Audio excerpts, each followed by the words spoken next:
도연아, 여기서 딱 열만 세고 있어. 엄마 금방 올게. 새엄마 세란의 목소리는 평소보다 다정했습니다. 8살 도연이 눈을 감고 숫자를 세기 시작하자 매캐한 매형과 함께 검은 승용차는 빠르게 공원을 빠져나갔습니다. 하지만 소녀는 눈을 뜨지 않았죠. 이미 알고 있었기 때문입니다.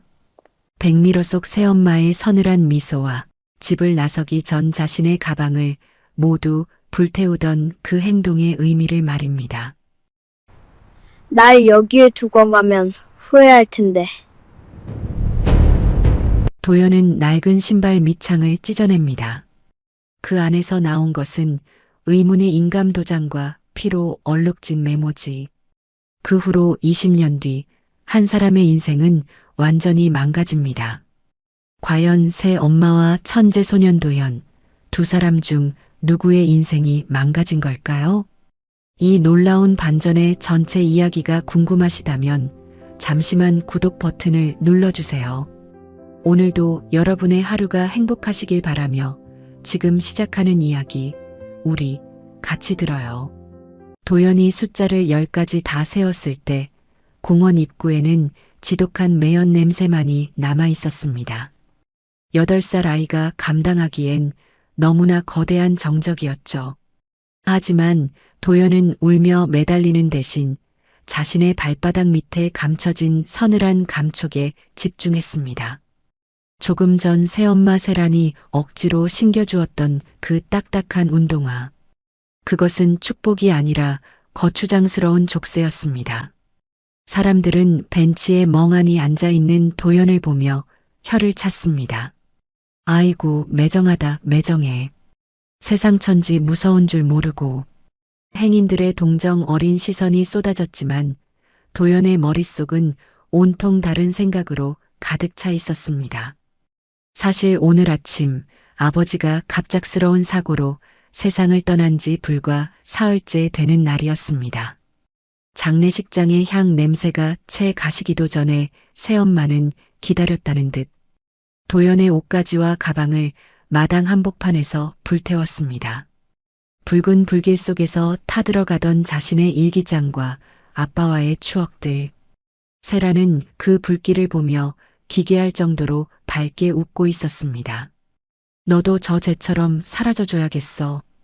그래야 내 아들 태민이가 이 집 주인이 되지 않겠니? 세란이 귓속말처럼 내뱉은 그 서늘한 진심을 도연은 똑똑히 기억했습니다. 그리고 그날 밤 도연은 아빠가 서재 비밀 금고 밑바닥에 숨겨두었던 작은 봉투를 발견했습니다. 아빠는 마치 이런 날이 올 줄 알았다는 듯 도연의 운동화 밑창을 뜯어 그 안에 봉투를 밀어넣고 다시 강력 접착제로 붙여주었습니다. 도연아, 이건 내 목숨줄이다.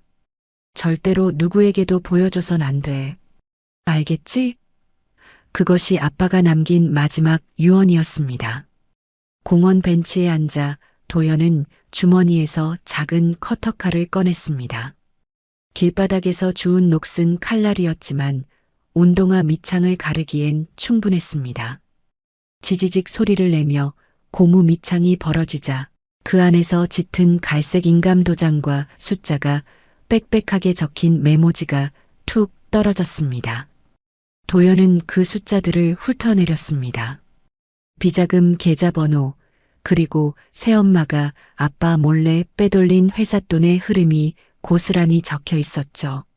일반적인 8살이라면 도저히 이해할 수 없는 암호 같은 숫자였지만 도연은 달랐습니다. 한 번 본 것은 절대 잊지 않는 천재적인 기억력. 도연의 뇌는 이미 그 복잡한 장부의 모든 숫자를 사진 찍듯 저장하고 있었습니다. 날 혼자 둔 대가는 당신이 상상하는 것보다 훨씬 클 거야. 도연은 낮게 속삭이며 다시 신발을 신었습니다. 이제 갈 곳은 없었습니다. 경찰서로 가면 다시 새엄마의 소나기로 돌아갈 것이 뻔했습니다. 그때였습니다. 공원 귀퉁이에서 낡은 망치 소리가 들려온 것은요. 좁고 허름한 구두수선소, 그곳에서 백발이 성성한 노인 종구가 무심하게 구두를 두드리고 있었습니다. 도연은 본능적으로 느꼈습니다. 저 노인의 곁이야말로 자신이 몸을 숨기고 발톱을 갈 수 있는 유일한 요새라는 것을요. 도연은 망설임 없이 구두 수선소 문을 열고 들어갔습니다.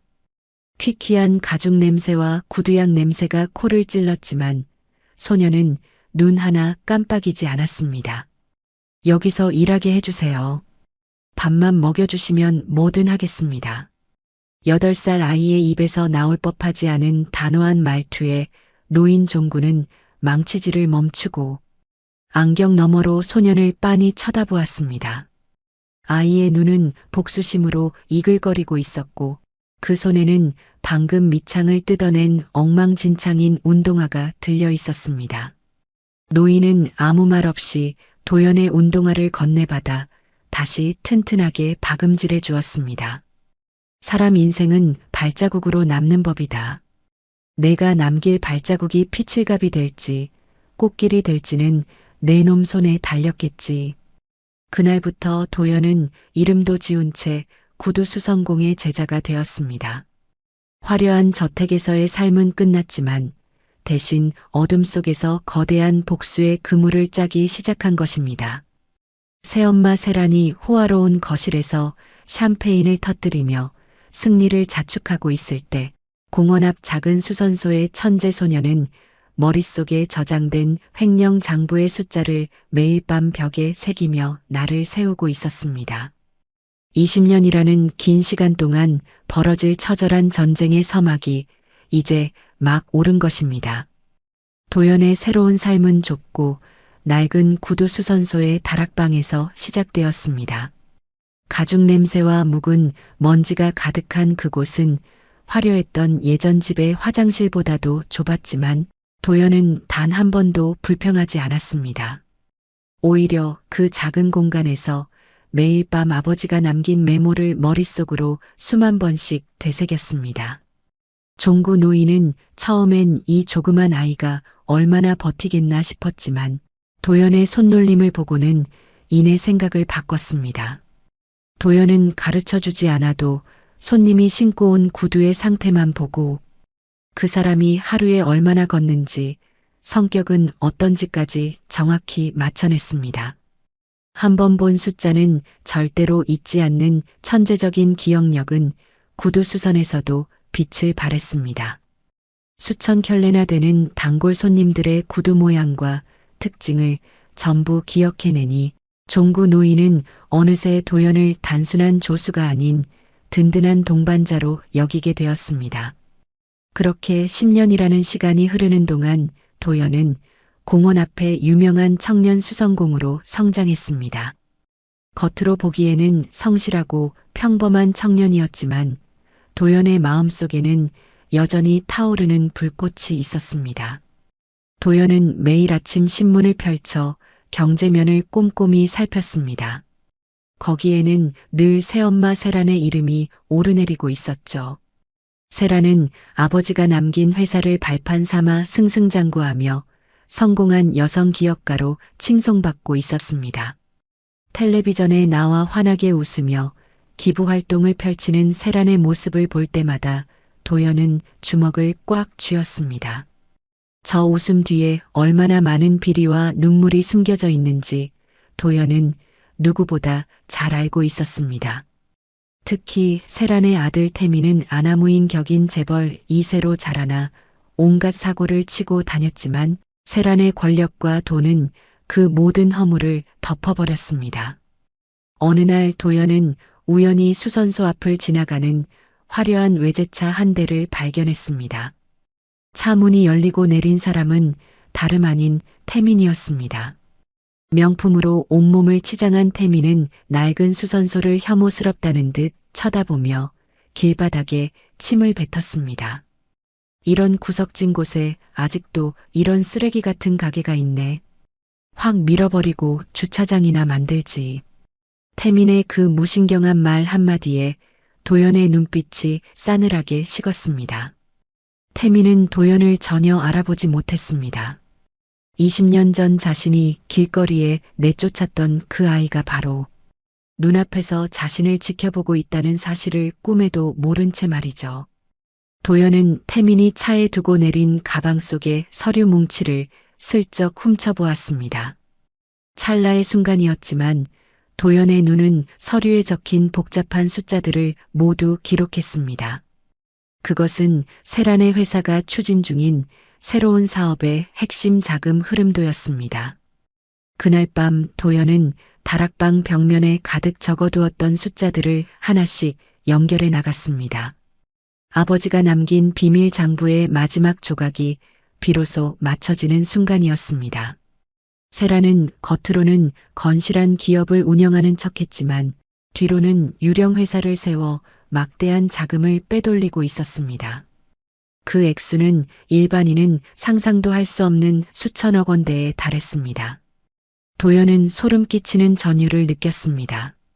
이제는 단순히 개인적인 복수를 넘어 세란이 쌓아 올린 가짜 성을 통째로 무너뜨릴 수 있는 결정적인 증거를 손에 넣은 것이나 다름없었으니까요. 종구 노인은 그런 도연의 뒷모습을 보며 깊은 한숨을 내쉬었습니다. 도연아, 복수는 결국 자기 몸을 태우는 불꽃이다. 하지만 내가 가야만 하는 길이라면 이 하레비가 끝까지 곁을 지켜주마. 노인의 따뜻한 격려에 도연은 말없이 고개를 끄덕였습니다. 도연은 이제 구두를 닦는 도구가 아닌 세상의 진실을 닦아낼 준비를 마쳤습니다. 세란과 태민이 누리고 있는 그 화려한 권력이 얼마나 모래성처럼 허망한 것인지 똑똑히 보여주겠다고 다짐하며 말입니다. 도연은 책상 서랍 깊숙이 넣어두었던 낡은 운동화 밑창을 꺼내보았습니다. 피로 얼룩졌던 아빠의 메모지는 이제 도연의 머릿속에서 거대한 복수의 지도가 되어 있었습니다. 도연은 낮게 움츠렸습니다. 어머니, 이제 곧 만나러 갈게요. 당신이 가장 높은 곳에 있을 때 가장 처참하게 떨어뜨려 드릴게요. 차가운 달빛이 도연의 얼굴을 비추자 순수했던 소년의 표정은 온데간데없고 오직 서늘한 복수자의 눈빛만이 어둠 속에서 빛나고 있었습니다. 다음 날부터 도연은 평소와 다름없이 손님들의 구두를 닦았지만 그의 머릿속은 이미 세란의 심장부를 겨누는 치밀한 작전으로 가득 차 있었습니다. 운명의 수레바퀴는 이제 멈출 수 없는 속도로 돌아가기 시작했습니다.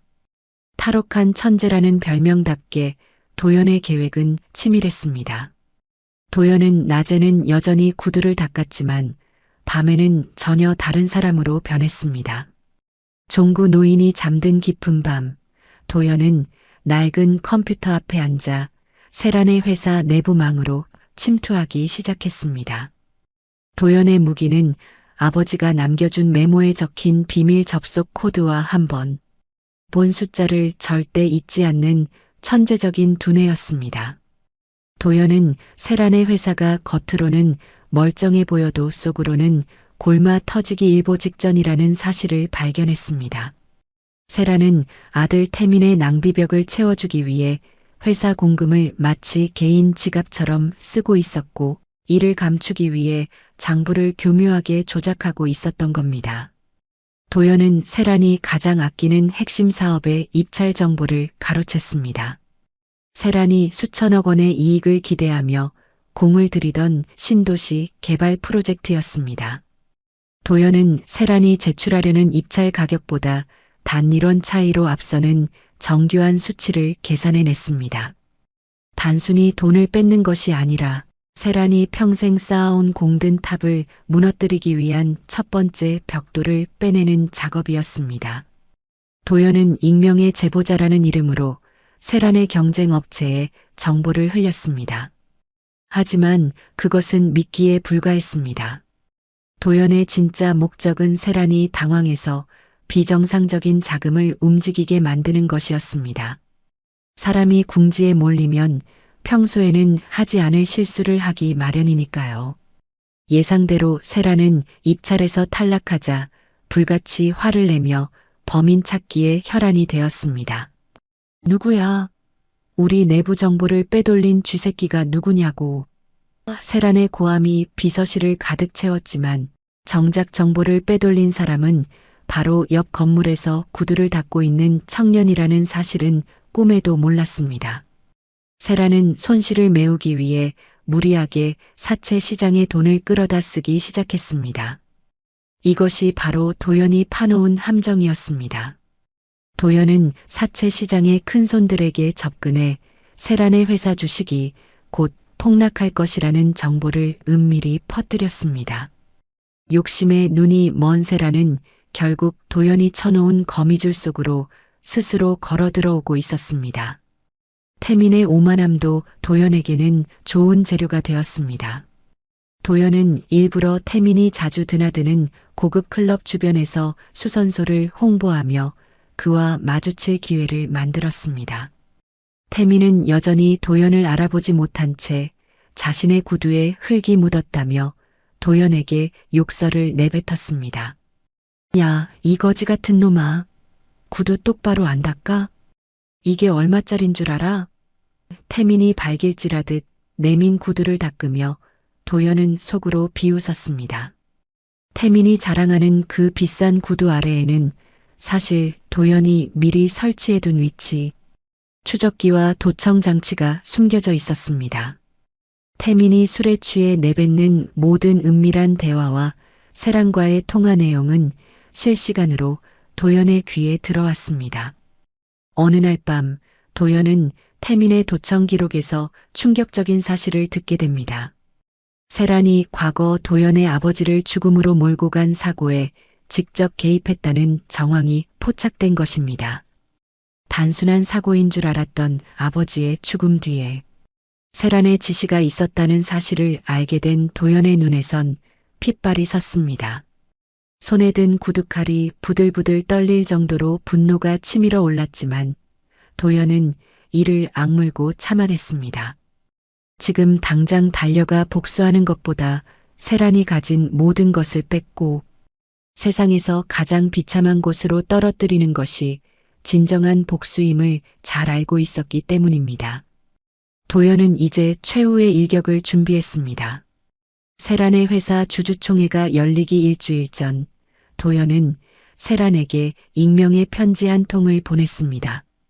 편지 안에는 20년 전 공원 앞에 혼자 남은 소년의 운동화 밑창 사진과 함께 짧은 문구가 적혀 있었습니다. 당신이 버린 것은 아이가 아니라 당신의 죄악이었습니다. 편지를 받은 세란의 얼굴은 순식간에 흙빛으로 변했습니다. 잊고 지냈던 과거의 유령이 되살아나 목을 죄어오는 기분에 세란은 공포에 질려 비명을 질렀습니다. 도연은 멀리서 그 모습을 지켜보며 차갑게 미소 지었습니다. 어머니, 이제 시작이에요. 당신이 지은 죄의 대가를 이자까지 쳐서 갚아줄게요. 복수의 톱니바퀴는 이제 멈출 수 없는 속도로 돌아가고 있었습니다. 도연은 낡은 수선소 다락방에서 마지막 퍼즐 조각을 손에 쥐었습니다. 그것은 바로 아버지가 남겨준 진짜 인감도장이었습니다. 20년의 세월은 두 소년의 인생을 완전히 다른 극점으로 몰아넣었습니다. 한 명은 화려한 조명 아래서 모든 이의 찬사를 받는 상속자가 되었고, 다른 한 명은 그 조명이 닿지 않는 어두운 구석에서 남들의 발치를 닦는 수성공이 되었습니다. 도연은 이제 매일 아침 거울을 보며 자신의 얼굴에서 슬픔을 지워내는 법을 익혔습니다. 무표정한 얼굴 뒤로 치밀한 계산을 숨긴 채 그는 공원 상인들의 복잡한 장부 정리를 도와주며 실질적인 거리의 실세로 자리를 잡았습니다. 하지만 그의 시선은 항상 공원 건너편에 우뚝 솟은 세란의 회사 건물을 향해 있었습니다. 그러던 어느 날 평온하던 공원 입구에 찢어지는 듯한 타이어 마찰음이 들려왔습니다.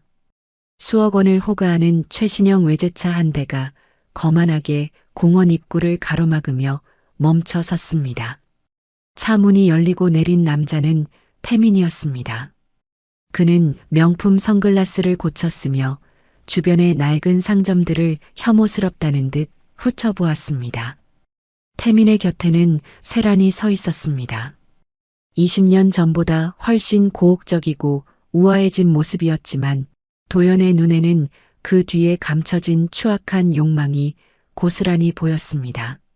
세라는 그곳이 자신이 아이를 남긴 장소라는 사실조차 잊은 듯 태민에게 다정하게 말을 건넸습니다. 태민아, 여기가 앞으로 내가 관리하게 될 부지야. 이 지저분한 것들을 싹 밀어버리고 복합 쇼핑몰을 세울 계획이란다. 그 말을 들은 공원 상인들의 얼굴이 하얗게 질렸습니다. 평생을 일궈온 삶의 터전이 누군가의 말 한마디에 사라질 위기에 처한 것입니다. 도연은 구두수선소 문턱에 서서 그 광경을 지켜보았습니다. 태민은 비웃음을 흘리며 상인들을 향해 소리쳤습니다. 돈은 원래 가진 사람이 쓰는 거고 땅은 주인이 쓰는 법입니다. 억울하면 성공들 하셨어야지. 태민의 오만한 목소리가 공원을 울릴 때 도연은 천천히 그들에게 다가갔습니다. 태민은 작업복 차림의 도연을 보더니 코를 쥐며 뒤로 물러났습니다. 뭐야, 이 비린내 나는 놈은? 저리 안 가? 태민의 모욕에도 도연은 눈 하나 깜빡이지 않았습니다. 오히려 아주 가까이 다가가 태민의 눈을 똑바로 응시했습니다. 20년 전 차 뒷유리 너머로 멀어지던 그 차가운 시선이 이제는 도연의 눈에 서려 있었습니다. 도연은 나직하지만 힘 있는 목소리로 입을 열었습니다. 돈이 주인이라고 하셨습니까? 하지만 이 땅 밑에 무엇이 묻혀 있는지는 주인도 모르는 법이죠. 도연의 알 수 없는 말에 태민은 움찔하며 뒤걸음질 쳤습니다. 세라는 묘한 기시감을 느꼈는지 도연을 유심히 쳐다보았지만 설마 자신이 공원에 남겨둔 그 아이가 살아 돌아왔을 거라는 생각은 꿈에도 하지 못했습니다. 세란과 태민이 떠난 후 도연은 곧바로 행동에 나섰습니다. 그는 지난 수년간 모아온 세란의 횡령 증거들을 정리하기 시작했습니다. 도연의 기억 속에는 아버지가 남긴 메모뿐만 아니라 세란이 지난 20년간 저질러온 온갖 탈세와 비리 기록들이 사진처럼 박혀 있었습니다. 도연은 이 증거들을 법정에 제출해 세란을 단번에 무너뜨릴 결심을 굳혔습니다. 변호사들을 매수하고 법망을 피해 다니는 세란이라 할지라도 도연이 쥐고 있는 완벽한 장부 앞에서는 무릎을 꿇을 수밖에 없을 것이었습니다. 하지만 복수는 도연의 생각만큼 순탄치 않았습니다. 도연이 결정적인 증거를 들고 변호사를 만나러 가기로 한 전날 밤 예상치 못한 비극이 찾아왔습니다. 평생 도연의 곁을 지켜준 종구 노인이 갑작스러운 뺑소니 사고를 당해 중태에 빠진 것입니다. 수선소는 누군가 침입한 듯 엉망진창이 되어 있었고 도연이 금고 속에 숨겨두었던 핵심 장부들이 감쪽같이 사라졌습니다. 병원 중환자실 유리창 너머로 산소호흡기에 의지하고 있는 종구를 보며 도연은 피눈물을 흘렸습니다. 이것은 명백한 경고였습니다. 세란이 도연의 정체를 눈치채고 먼저 선수를 친 것이 분명했습니다. 도연은 분노로 몸을 떨었지만 여기서 무너질 수는 없었습니다. 장부가 사라졌다고 해서 그의 복수가 멈출 리 없었습니다. 진짜 비밀은 종이 따위가 아니라 도연의 머릿속 그리고 아직 누구도 찾아내지 못한 그곳에 숨겨져 있었기 때문입니다. 도연은 종구의 손을 꽉 잡으며 낮게 속삭였습니다. 할아버지, 조금만 기다리세요. 저들이 누리고 있는 저가짜 천국을 제가 지옥으로 바꿔놓을게요. 복수를 향한 도연의 집념은 이제 광기에 가까운 결연함으로 변해갔습니다. 사라진 장부와 쓰러진 조력자, 그리고 더욱 강력해진 적들의 압박 속에서 도연은 인생 최대의 승부수를 던질 준비를 마쳤습니다. 그것은 아무도 예상하지 못한 가장 낮은 곳에서 시작되는 반격의 서막이었습니다. 종구 노인이 사경을 헤매는 병원 복도에서 도연은 처음으로 세상이 무너져 내리는 기분을 느꼈습니다. 평생을 자신의 곁에서 버팀목이 되어준 유일한 혈육보다 더 진한 인연이 차가운 기계 소리에 의지에 숨을 몰아쉬고 있었죠. 하지만 슬퍼할 겨를도 없었습니다. 병원 로비의 텔레비전 뉴스에서는 세란의 회사가 신도시 사업권을 따냈다는 화려한 소식이 흘러나오고 있었고 그 직후 수사관들이 도연을 에워쌌습니다. 도연에게 채워진 수갑의 차가운 감촉은 20년 전 공원의 그 찬바람보다 더 시렸습니다. 세라는 도연을 단순히 밀어내는 것에 그치지 않고 그를 사회적으로 완전히 매장시키려 했습니다. 도연에게 씌워진 혐의는 충격적이었습니다. 협박, 장부 위조, 그리고 사기. 세라는 도연이 훔쳐간 장부들을 역으로 이용해 도연이 가짜 장부를 만들어 거액을 요구했다는 시나리오를 완성했습니다. 게다가 도연을 돕던 시장 상인 중 한 명이 세란의 거액에 매수되어 결정적인 거짓 증언을 내놓았습니다. 저 청년이 밤마다 가짜 장부를 그리는 걸 봤어요. 돈벼락을 맞게 해주겠다고 우리를 꼬드겼죠. 믿었던 이의 배신은 도연의 심장에 깊은 칼자국을 남겼습니다. 구치소 차가운 바닥에 앉아 도연은 벽을 타고 흐르는 습기를 멍하니 바라보았습니다. 변호사조차 고개를 저으며 포기하라고 말했습니다. 증거는 이미 세란의 손에 넘어갔거나 폐기되었고 도연의 편은 아무도 남지 않았으니까요. 그때 철창 너머로 구두 굽소리가 들려왔습니다. 면회실 유리창 너머로 모습을 드러낸 사람은 승전보를 울리듯 화려한 모피 코트를 입은 세란이었습니다. 그녀는 우아하게 미소 지으며 수화기를 들었습니다. 내 편이던 그 노인 말이야. 오늘 밤을 넘기기 힘들다더구나. 쯧쯧, 괜히 너 같은 걸 걷어서 명을 재촉했어. 세란의 목소리에는 일말의 죄책감도 없었습니다. 오히려 벌레를 보는 듯한 혐오와 승리자의 여유만이 가득했죠. 그녀는 유리창에 바짝 다가와 속삭였습니다. 법적으로 내 보호자가 아직 나라는 사실이 참 우습지 않니? 내가 마음만 먹으면 넌 평생 여기서 썩게 할 수도 있어. 넌 그냥 버려진 쓰레기일 뿐이니까. 세란의 조롱에도 도연은 고개를 숙인 채 아무런 대꾸도 하지 않았습니다. 그저 떨리는 손을 감추며 바닥만을 응시할 뿐이었죠. 세란은 그런 도연을 보며 이제야 모든 것이 끝났다고 확신했습니다. 20년 전 공원에 버렸던 짐덩어리를 이제는 법이라는 이름의 감옥에 영원히 가둬버렸다고 생각한 것입니다. 태민 역시 면회실 밖에서 비웃음을 날리며 세란과 함께 자리를 떠났습니다. 하지만 그들이 보지 못한 것이 하나 있었습니다. 고개를 숙인 도연의 입가에 아주 희미하게 번진 소름 끼치는 미소였습니다. 세란이 나간 뒤 도연은 조용히 은조렸습니다. 제가 숨긴 건 당신이 가져간 그 장부가 아닙니다. 도연은 처음부터 세란이 사람을 보내 장부를 훔쳐갈 것을 알고 있었습니다. 그래서 일부러 허술한 금고에 가짜를 넣어두었던 것이죠. 세란은 자신이 도연의 모든 패를 뺏었다고 믿었겠지만 사실은 도연이 던진 미끼를 덥석 문 것에 불과했습니다. 도연의 진짜 무기는 아직 단 한 번도 세상 밖으로 나온 적이 없었습니다. 모든 것이 절망적인 상황처럼 보였지만 도연의 머릿속에서는 20년간 준비해온 거대한 체스판의 마지막 수가 완성되고 있었습니다. 종구 노인의 사고는 가슴 아픈 일이었지만 그 희생조차 도연은 복수의 연료로 삼았습니다. 도연은 간수에게 부탁해 종이 한 장을 구했습니다. 그리고 그 종이 위에 기억하고 있는 수천 개의 숫자, 중단 세 줄의 코드를 적어 내려갔습니다. 그것은 세란이 절대로 건드려서는 안 되었던 아버지의 마지막 유산으로 가는 진짜 열쇠였습니다. 도연의 반격은 이제부터가 시작이었습니다. 절망의 끝에서 소녀는 가장 날카로운 칼을 뽑아들 준비를 마쳤습니다.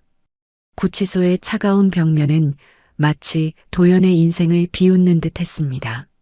세란이 다녀간 뒤 도연은 면회실에 그 차가웠던 유리창 감촉을 되새겼습니다. 세란은 모든 것을 가졌다고 믿었을 겁니다. 아버지를 죽음으로 몰아넣고 그 아들을 길거리에서 외면하고 이제는 감옥에까지 쳐넣었으니 말입니다.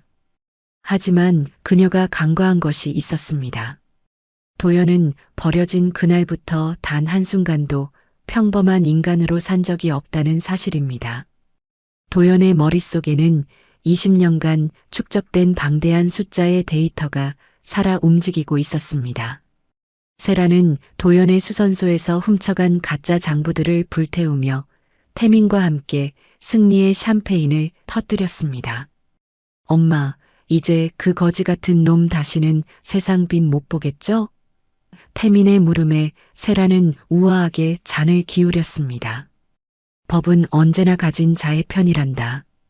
그 아이는 자기가 천재라고 착각했겠지만 결국 내 손바닥 안에 장난감일 뿐이었어. 세라는 이미 도연의 아버지가 남긴 회사의 이름을 지우고 자신의 이름을 딴 새로운 재단을 설립해 자금을 세탁할 완벽한 계획을 마친 상태였습니다. 하지만 그 시각 도연은 구치소 안에서 조용히 움직이고 있었습니다. 그는 자신을 면회하러 온 종구 노인의 수제자이자 시장 상인들의 연락책이었던 청년에게 아주 작은 메모지 한 장을 건넸습니다.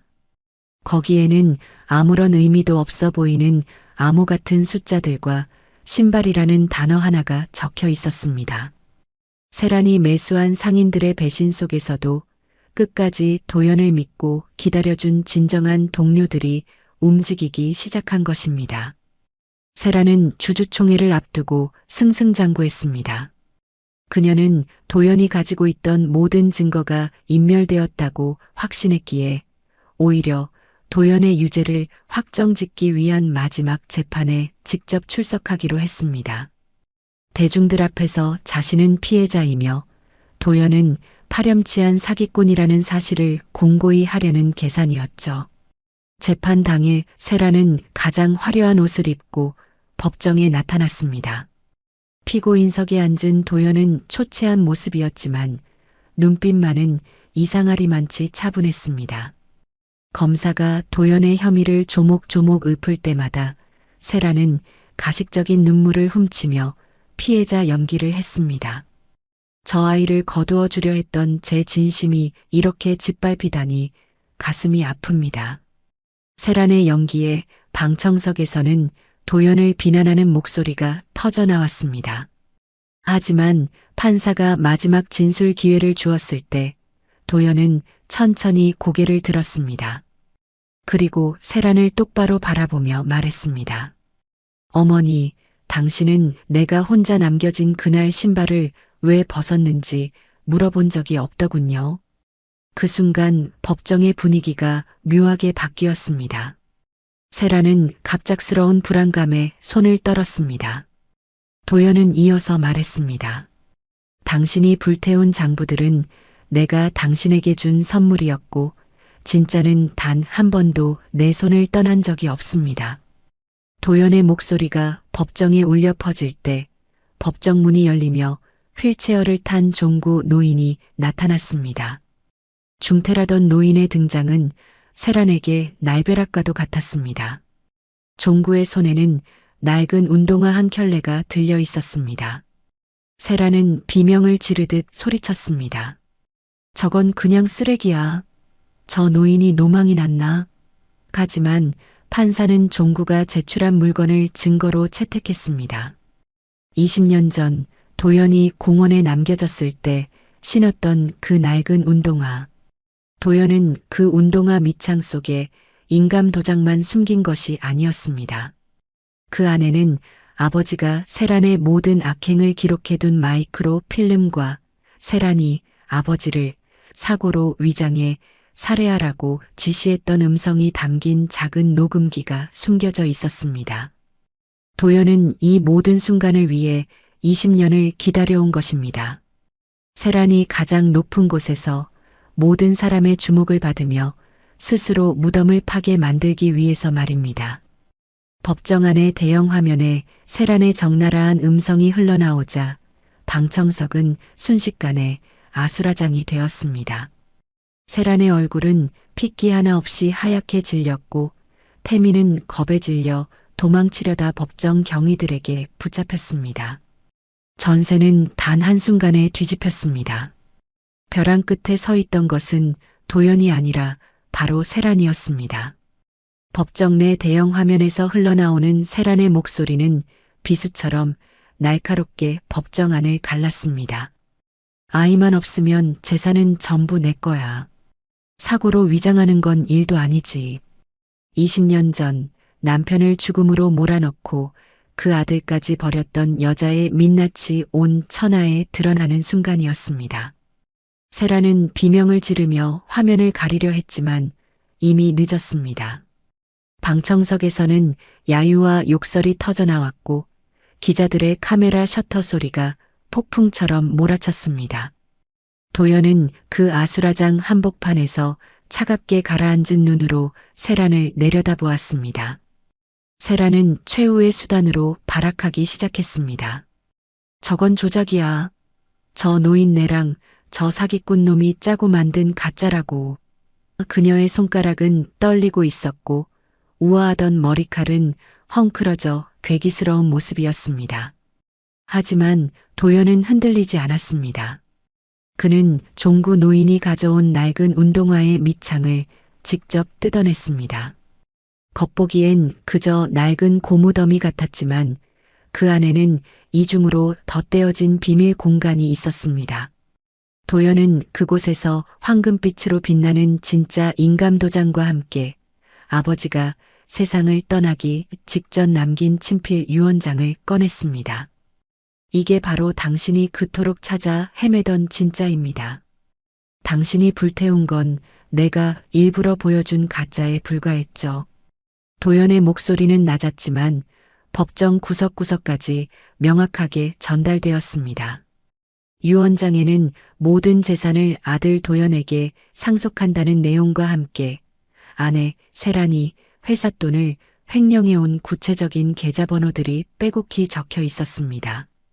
도연은 이 숫자들이 자신의 머릿속에 있는 기록과 단일원의 오차도 없이 일치한다는 것을 증명해 보였습니다.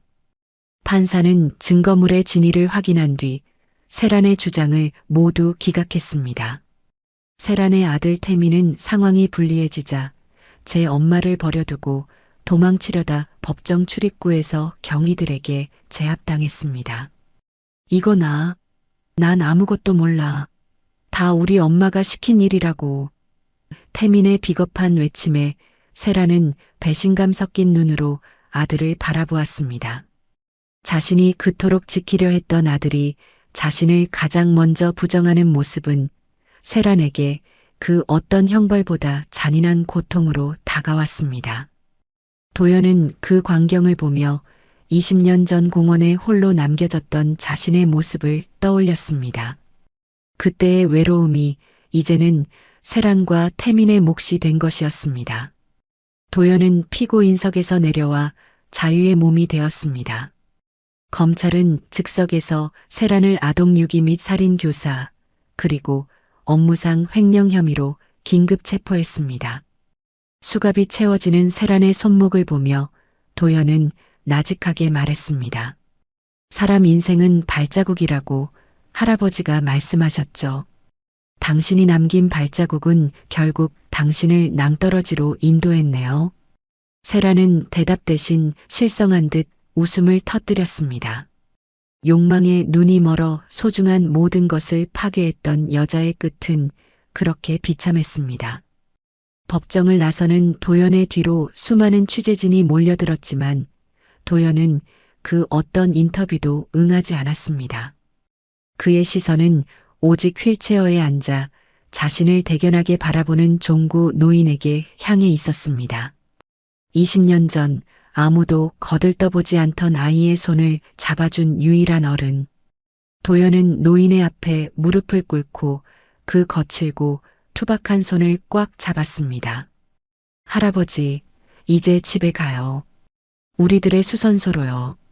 도연의 눈에서 비로소 참아왔던 뜨거운 눈물이 흘러내렸습니다. 그것은 복수의 끝이 아닌 진정한 삶의 시작을 알리는 안도의 눈물이었습니다. 법정의 심판은 끝이 아니라 시작이었습니다.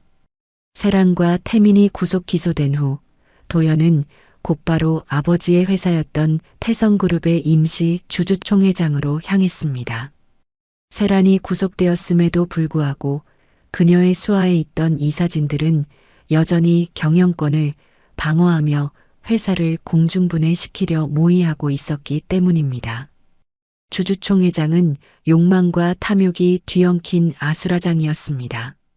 세란의 측근인 상무이사가 단상에 올라와 뻔뻔하게 선언했습니다. 윤세란 회장의 유죄가 확정되기 전까지 경영권은 여전히 유효합니다. 근거 없는 루머로 회사를 흔들지 마십시오. 그때 주주총회장의 육중한 문이 열리며 도연이 들어섰습니다. 그는 화려한 정장 대신 여전히 손톱 밑에 구두약이 조금 남은 수성공의 차림이었습니다. 사람들은 수군거렸습니다. 저 청년은 누구야? 여기가 어디라고 들어와? 도연은 당당하게 단상으로 걸어 올라갔습니다. 그리고 수많은 주주가 지켜보는 가운데 자신의 낡은 구두를 벗어 탁자 위에 올렸습니다. 이 신발 안에 무엇이 들어있는지 여러분은 모를 겁니다. 20년 전 이 회사의 진짜 주인이 마지막으로 남긴 유산 말입니다. 도연이 신발 밑창을 뜯어내고 그 안에서 황금빛 인감을 꺼내 들자 회의장은 찬물을 끼얹은 듯 조용해졌습니다. 그것은 단순한 도장이 아니었습니다. 이 회사의 창립 당시부터 모든 중요 계약에 쓰였던 아버지가 마지막 순간까지 목숨처럼 지켰던 진짜 법인 인감이었습니다. 도연은 인감과 함께 종구 노인이 목숨 걸고 지켜온 녹음 파일을 재생했습니다. 스피커를 통해 흘러나오는 세란의 악랄한 목소리와 횡령 수법들이 폭로되자 세란을 지지하던 이사들의 얼굴은 흙빛으로 변했습니다. 도연은 그들의 비겁한 눈빛을 하나하나 쏘아보며 머릿속에 저장된 숫자들을 쏟아내기 시작했습니다. 이강수 이사님, 2010년 3월에 유령회사를 통해 빼돌린 30억 원 기억하십니까? 김철수 상무님, 당신이 세란과 공모해 장부를 조작한 그날의 일지도 내 머릿속에 다 있습니다. 도연이 날짜와 액수 그리고 계좌 번호까지 단일원의 오차도 없이 읊어대자 자리에 앉아있던 이사들은 공포에 질려 고개를 숙였습니다. 도연의 천재적인 기억력이 그들의 숨통을 조이는 단두대가 된 것입니다. 결국 그날의 주주총회는 세란 일가의 완전한 퇴진과 도연의 경영권 회복으로 끝을 맺었습니다. 주주들은 도연에게 박수를 보냈지만 도연은 그 자리에 머물지 않았습니다. 그는 화려한 회장실 대신 다시 공원 앞 낡은 구두 수선소로 향했습니다. 거기엔 이제 막 의식을 회복하고 미소 짓는 종구 노인이 기다리고 있었습니다. 노인은 도연의 손을 잡으며 말했습니다. 고생했다, 도연아. 이제야 내 발에 딱 맞는 신발을 신게 됐구나.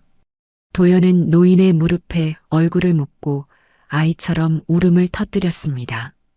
억울함을 버텨낸 8살 소년이 20년 만에 비로소 진정한 안식을 찾은 순간이었습니다.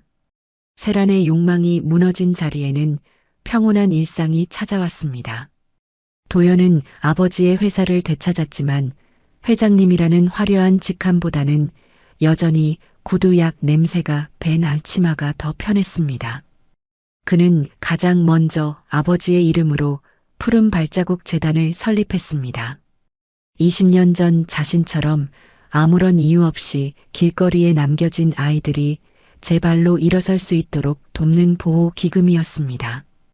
도연은 아이들에게 단순히 돈을 주는 것이 아니라 세상의 모진 풍파를 견뎌낼 수 있는 단단한 신발을 만들어주고 싶었습니다. 어느 늦가을 오후 도연은 자신이 혼자 남겨졌던 그 공원 입구를 다시 찾았습니다. 이제는 낡은 수선소 대신 현대적인 복합복지센터가 들어설 예정이었지만 도연은 종구 노인의 수선소만큼은 그대로 보존하기로 했습니다. 그곳은 도연에게 단순한 일터가 아니라 무너졌던 인생을 다시 세운 성역이었기 때문입니다. 벤치에 앉아지는 노을을 바라보던 도연의 눈에 한 아이가 들어왔습니다. 낡은 가방을 꼭 쥔 채 울먹이며 멀어지는 차 뒤편을 바라보는 꼬마 아이였습니다. 과거의 환영처럼 서 있는 그 아이를 보며 도연은 천천히 다가갔습니다. 아이의 신발은 여기저기 해지고 밑창이 덜렁거리고 있었습니다. 도연은 아이의 눈높이에 맞춰 무릎을 굽히고 앉았습니다. 얘야, 신발이 많이 아프겠구나. 아저씨가 세상에서 가장 튼튼한 신발로 고쳐줄까? 도연의 따뜻한 목소리에 아이는 겁에 질린 눈으로 고개를 들었습니다. 도연은 아이의 손을 잡는 대신 자신의 낡은 구두수선 도구를 꺼내 보였습니다. 20년 전 종구 노인이 자신에게 그랬던 것처럼 말입니다. 괜찮아. 이번엔 아무도 널 두고 가지 않아. 내가 어디로 가든 이 신발이 널 지켜줄 거란다. 도연의 진심 어린 위로에 아이의 눈물이 멈췄습니다. 도연은 아이를 데리고 수선소로 향했습니다. 그곳에는 이제 기력을 회복해 다시 망치질을 시작한 종구 노인이 인자한 웃음으로 그들을 맞이하고 있었습니다. 종구는 도연과 아이를 번갈아 보더니 굵은 목소리로 한마디를 던졌습니다. 사람 인생은 발자국이야. 하지만 길은 언제든 다시 만들 수 있는 법이지. 도연은 그 말을 들으며 창밖을 보았습니다.